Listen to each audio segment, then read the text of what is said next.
Pasabi sa lahat, kumain na ngayon, walang kakain pagpatak ng alas 6. Nagkakaintindihan? Pagpatak ng alas 6 hanggang alas 9, walang kakain. Nagkakaintindihan? Kumain na ngayon. Kung gusto nyo, mamaya kayo kumain. Pero dapat kumain na kayo ngayon. Nagkakaintindihan? Pagpatak ng alas 6, wala nang kakain. Nagkakaintindihan? Alam na? Eto nga't inipon ko ang aking mga staff dahil mayroong hindi nakinig sa aking panuntunan. Kumain ka? Kumain ka kanina. Di ba sinabihan ko na kayo? Huwag yung tikitan niya sa sasakyan.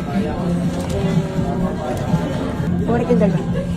At tinawag ko ang dalawa kong staff na hindi nakinig sa akin. At tinawag ko sila sa gilid para sabihin kung bakit hanggang alas 6 lamang ang kain nila. Hindi nila alam na nagpaletsyon ako. Para naman masarap ang ulam nila mamayang 9 p.m. Ayan, syempre pagbawi ko yan sa aking mga mahal na staff. Dahil sa dami ng customers ng Kapet Balay, ay hindi na makapag-prepare ng pagkain o ulam na masarap sa Kapet Balay. Minsan, ang iba kumukuha na lang ng itlog, ng available na chicken, o ng kung ano pa ang pwedeng kainin. At syempre, bago ko ipakita sa kanila ang sorpresa, pinakabo ko muna silang lahat.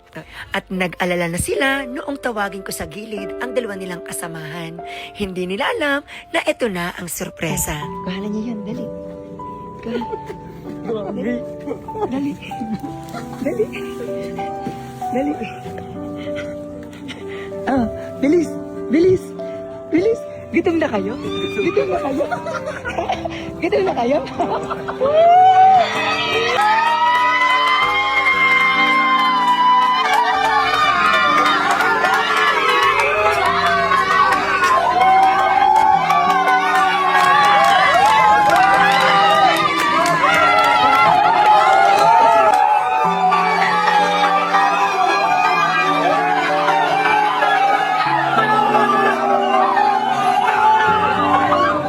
Isa ito sa mga dahilan kung bakit mahal na mahal ko ang aking Kapit Balay staff.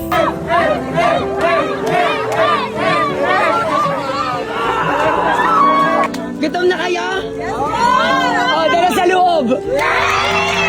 Sila ang aking Kapit Balay staff na kasama ko sa pagsisikap at pagtupad ng pangarap.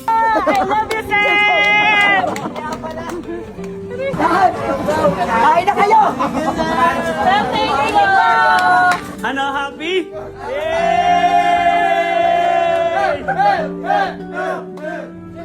At tapusin muna natin ang resibo para makakain na agad tayo.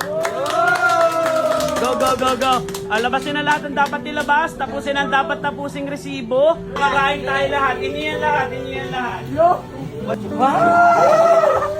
Ano?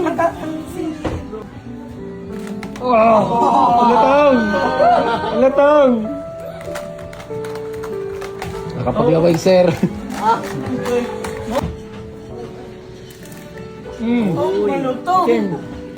boy. Wow. Thank you, Doc. Mas masarap. Yummy!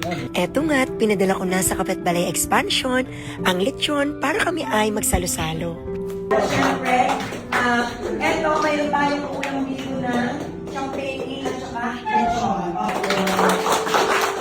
Ladies first, mga babae. Sa bawat araw na magkakasama kami ng aking mga staff, gusto ko na lagi itong memorable. Yung tipong madaming first sa kanilang buhay ang mararanasan nila. Gusto ko laging iparamdam sa kanila na ang araw-araw nilang pagod at sakripisyo para sa aming hanap buhay ay nakikita ko. Ninanais ko na laging iparamdam sa kanila na mahalaga sila. Silang aking mga staff na nangangarap at kumikilos para sa pamilya ay nais kong makaranas ng saya ng buhay. Ang saya! Happy Fiesta!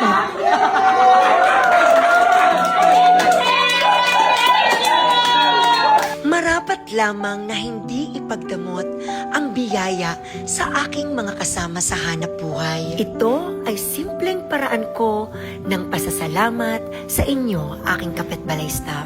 Dalangin ko sa Panginoon na patuloy na maging masaya ang ating samahan, may pagmamahalan at pag-uunawaan.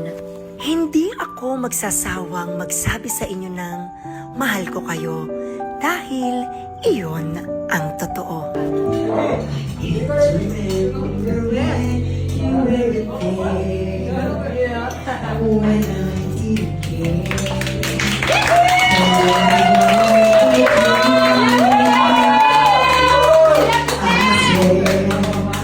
You're everything there is. Can't imagine anything with me. Walang pagsidlan ang saya ng puso ko dahil nakatagpo ako ng katulad ninyo. Ang sabi sa ulam? Sorry. Sumakit ang bato. Ang sarap po. Parang kinuha mo lahat ng yung balat. Diyo. Ha? Yung laman niya. Ha? Puro laman. Areho, marami nakain. Hindi ko. Sa tingin mo anong ulam bukas? Paksiw. Anong paksiw? Paksiw. Papaksiwin mo yung tira. Ha? Sobrang sarap po. Chico, pisa sabihin. Chico! Chico, pisa sabihin. Sarap ng ulam? Ano? Kumbaga ano eh. Nawala ang pagod maghapon. Dami namin nakain. Sobrang thank you Sir Ronnie. Paksiw namin bukas yung mga natira. Sobrang sarap.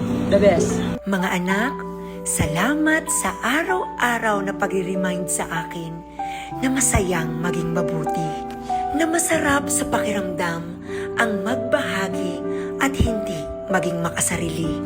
Patuloy kong ipaparamdam sa inyo na dito sa Kapitbalay, hindi kayo empleyado lang, pamilya tayo. Thank you for watching. Please like, share, and follow.